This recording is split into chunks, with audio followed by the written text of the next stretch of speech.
Welcome viewer, I am Murugan S.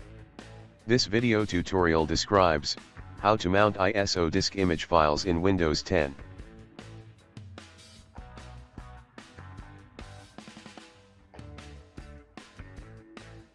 Right-click ISO file. Click Open with. Click Choose another app. Select Windows Explorer. Check Always use this app to open .iso files.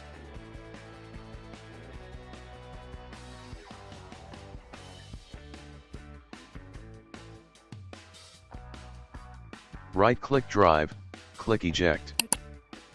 Right-click ISO file, click Mount.